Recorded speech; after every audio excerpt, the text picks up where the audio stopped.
Из-за чего, когда я принимаю ледяные ванны, мама дорогая, и увеличиваю свою способность не противиться неприятным ощущениям холода, эта способность не распространяется на все сферы моей жизни. Если корень всех страхов– смерть, почему я могу разогнаться на мотоцикле 200 км в час, и мне не страшно? Хотя шанс смерти велик. А, например, подойти познакомиться понравившейся девушке я не могу решиться. Не могу пропустить через себя эти ощущения отказа или ощущение своей неадекватности, хотя ясно, что умереть от этого я не умру. Мощный вопрос, Адель. Мощный вопрос. Был такой фильм про Джеймса Бонда, по-моему, «Живешь только дважды». Так вот, с нашей точки зрения, с точки зрения системной, с точки зрения того, как устроен человек, не очень точно сформулировано «живешь только дважды», потому что на самом деле живешь четырежды. И это к чему? К тому, что ты умереть можешь тоже четырежды. И в принципе, самую насыщенную, полную жизнь человек получает, когда он умер четырежды. Чем раньше, тем лучше. Что я имею в виду? Что я имею в виду? Дело в том, что мы все время держимся за что-то. И боимся, что если это умрет, то, то все, конец. И чтобы это не потерять, чтобы это не как бы не разрушилось, что ли, внутри. Мы изгаляемся, и все наши вот телодвижения, они только ради одного, лишь бы это внутри нас не умерло. Почему 4? Потому что человек, с моей точки зрения, он выражен прежде всего на уровне четырех каналов, 4 слоев. То есть он выражен ощущениями в теле, он выражен чувствами и эмоциями, он выражен ролями и целями, и он выражен умом, смыслами, мыслями. Вот 4 уровня, на которых существует человек одновременно. Одновременно. Что я вкладываю в слово «умереть»? Что значит, например, умереть на уровне мыслей? Это значит, что ты вместо того, чтобы опираться на свое мнение, ты опираешься на то, как устроено. Кажется, что между этим не такая большая разница, но на самом деле в каком-то смысле это требует некой смерти. Почему? Потому что ты все время должен извлекать свое мнение. Мнение-то останется все равно, просто оно будет, это то, что я называю системностью, да? Но оно будет основано не на том, как тебе кажется, не на том, как тебе хотелось бы, а оно будет основано на том, как реально работает.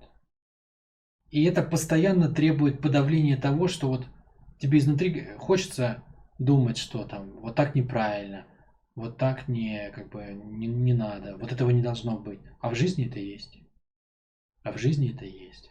И если ты, например, следуешь своему мнению, а оно тебе кричит, вот это неправильно, там, у тебя нет толерантности к этому, например, там, не знаю, плохо обманывать людей, там, или плохо обижать детей, там, или что-то еще, да. Ты можешь сделать это, там, идеей своей борьбы, жизни, что-нибудь вот такое, да.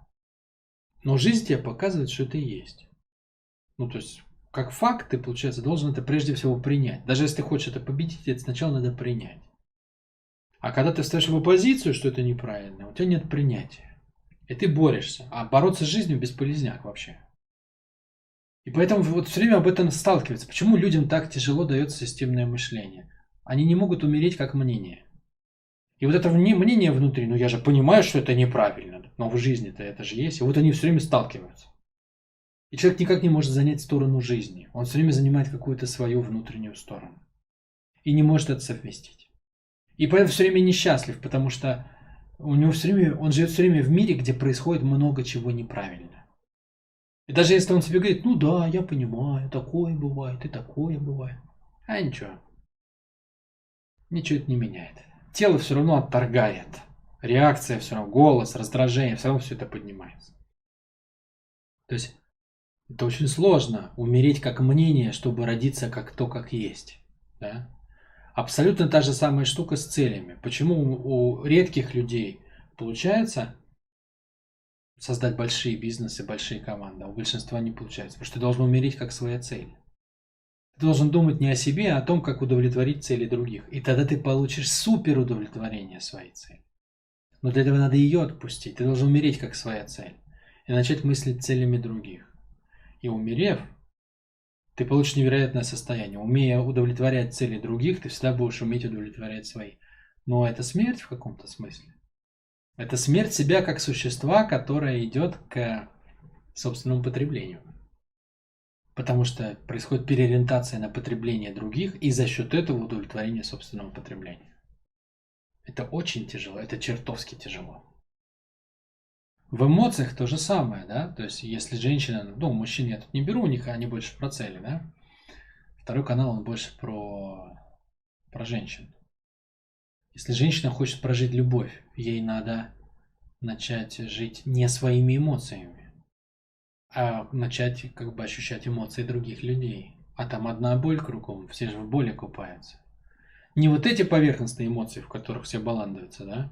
Кто куда сходил, кто где поел, кто сколько там чего себе купил. А настоящие глубинные человеческие эмоции. Там же боль одна. И любой человек инстинктивно, он как бы, ему хочется отпрянуть. Ему хочется сделать шаг назад, когда он сталкивается с чужой болью. Ему кажется, что зачем мне в это лезть, как бы у меня своей боли много в жизни, да? То есть, но через это ты получаешь, ну, невероятное состояние. То есть ты начинаешь ощущать жизнь так, как ее ощущает само целое, и за этой болью открывается огромный кайф целостности. И он настолько больше, что, ну, что эта боль становится она перестает быть преградой.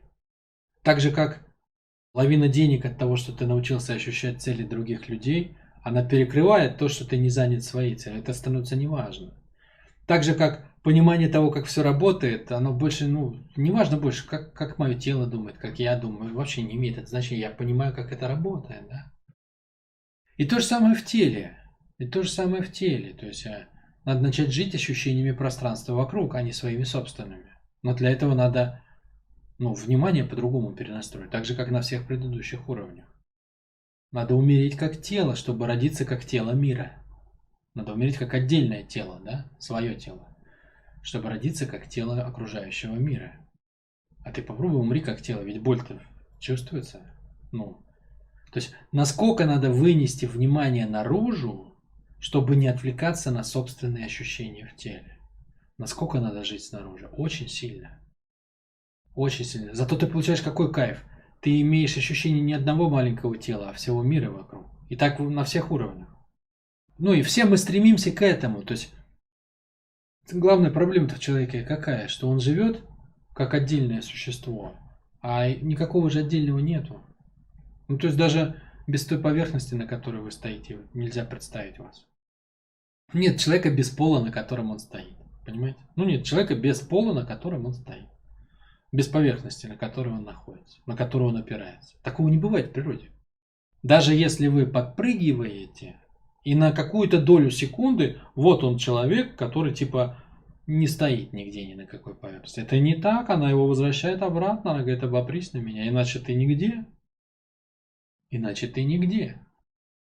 Поэтому ответ на твой вопрос звучит каким образом? Вот ты говоришь, я это могу, это не могу. Очень просто. Ты приблизился к состоянию избавления от, в каком-то смысле от эго, да, от своей закрытости, от сосредоточенности на себе на одном канале. Например, ты готов умереть как тело, когда ты несешься на мотоцикле. Но ты не готов умереть как личность, когда ты подходишь к девочке. И она тыкнет и скажет, о, Адель там какой-нибудь. Какой ты смешной, какой-то там, не знаю. У тебя какая-то твоя фишечка, которой ты боишься, что про тебя скажут. Глупый, смешной, некрасивый, там, у каждого свое.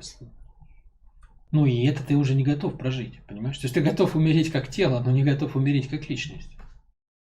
А будешь готов умереть как личность, не будешь готов умереть как мнение или как цель, да? То есть пока не произойдет разотождествление на всех уровнях, человек страдает, он несчастлив, он сражается, он борется, он ищет, он мучается. Почему? Ему как бы жизнь показывает, ты живешь собой, а жизнь-то снаружи. И мы все в этом живем, то есть исключений нет. В этом, собственно, и есть жизнь, проходить путь и расширять вот это свое «я». И чем больше ты расширил, тем больше кайф ты получил.